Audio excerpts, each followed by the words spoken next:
Today, 8th May 2020, is the 159th birth anniversary of Rabindranath Tagore.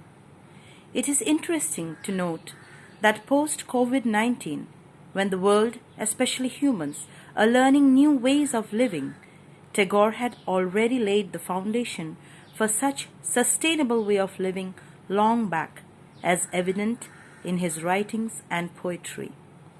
His translation of Gitanjali in English gave him the Nobel Prize for Literature on 13th November 1913.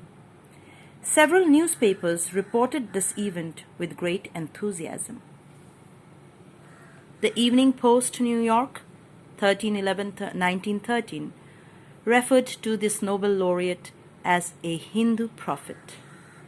It wrote, quote, "The conferring of the Nobel Prize on Tagore is a recognition of the deep effect of Eastern thought on the Occident. The East has been opened up by men from the West and has profited from our ideas of government and more especially from the more material progress we have made in the conveniences of life. In return, the Orient has reacted on the mind of Europe and America. Our imagination has been stimulated and our perspective of life changed by contact with the thought of other lands." His message of communion with nature as a sustainable way of living finds expression in his Nobel Prize acceptance speech, where he said,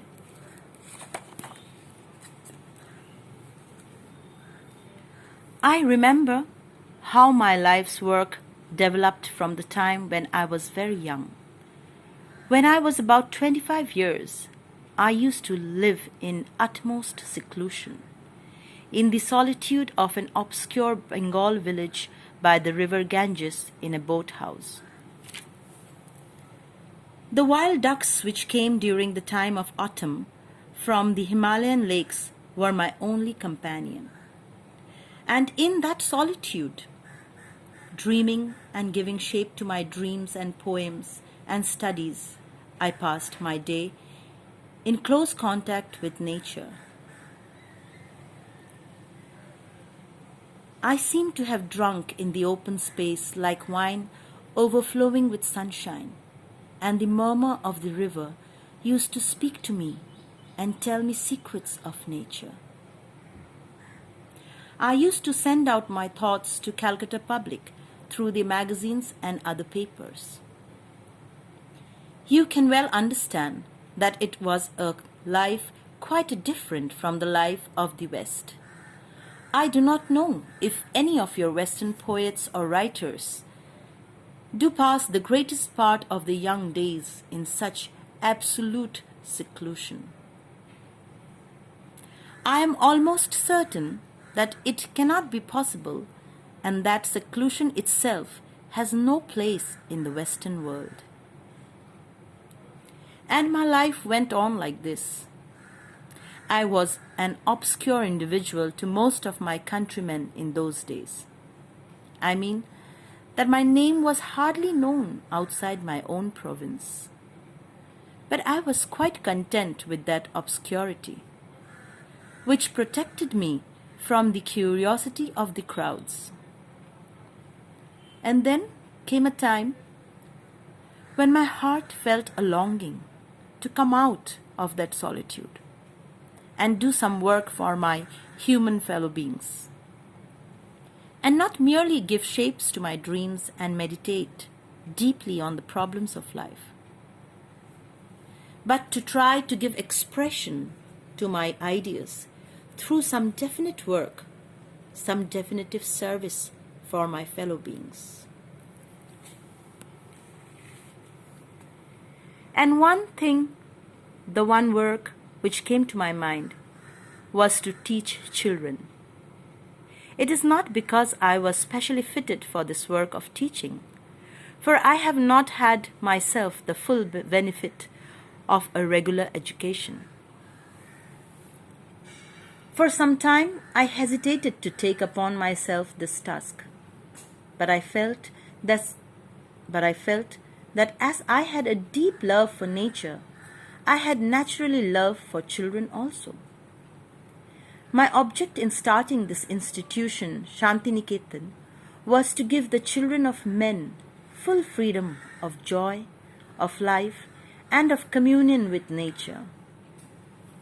I myself had suffered when I was young through the impediments which were inflicted upon most boys while they attended school, and I have had to go through the machine of education which crushes the joy and freedom of life, for which children have such insatiable thirst. And my object was to give freedom and joy to children of men. And so I had a few boys around me, and I taught them, and I tried to make them happy. I was their playmate. I was their companion. I shared their life, and I felt that I was the biggest child of the party. And we all grew up together in this atmosphere of freedom. The vigor and the joy of the children, their chats and songs filled the air with a spirit of delight, which I drank every day I was there. And in the evening, during the sunset hour, I often used to sit alone watching the trees of the shadowing avenue. And in the silence of the afternoon, I could hear distinctly the voices of the children coming up in the air.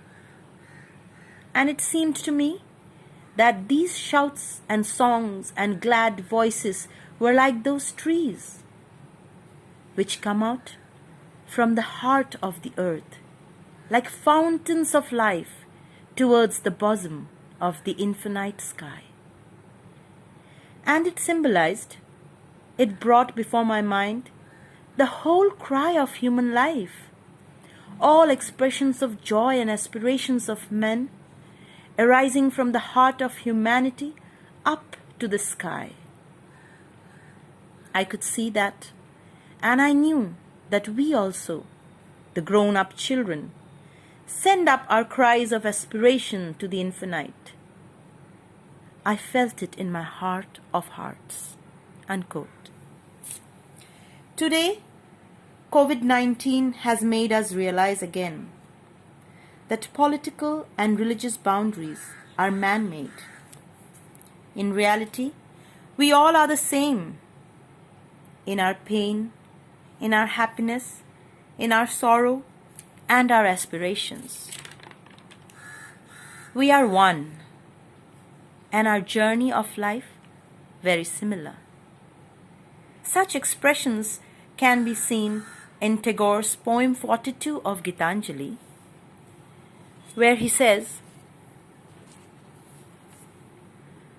"Early in the day it was whispered that we should sail in a boat, only thou and I. And never a soul in the world would know of this our pilgrimage, to no country and to no end.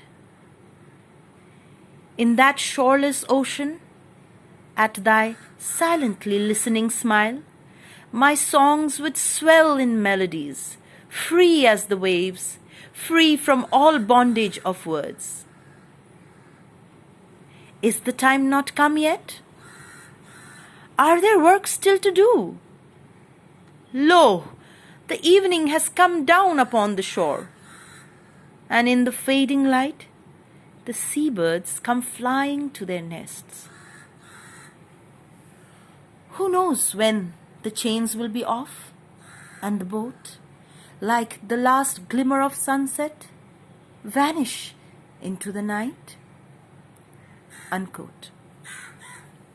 Today, as we social animals feel despair in times of social distancing, the poet gives us hope with his poem 44 of Gitanjali, where he says, quote, "This is my delight, thus to wait and watch at the wayside where shadow chases light, and the rain comes in the wake of the summer. Messengers with tidings from unknown skies greet me and speed along the road. My heart is glad within, and the breath of the passing breeze is sweet. From dawn till dusk, I sit here before my door, and I know that of a sudden the happy moment will arrive when I shall see. In the meanwhile, I smile and I sing all alone. In the meanwhile, the air is filling with the perfume of promise. Unquote. Yes, I am sure we all together stand very strong, and we can and we shall have a better tomorrow. Thank you.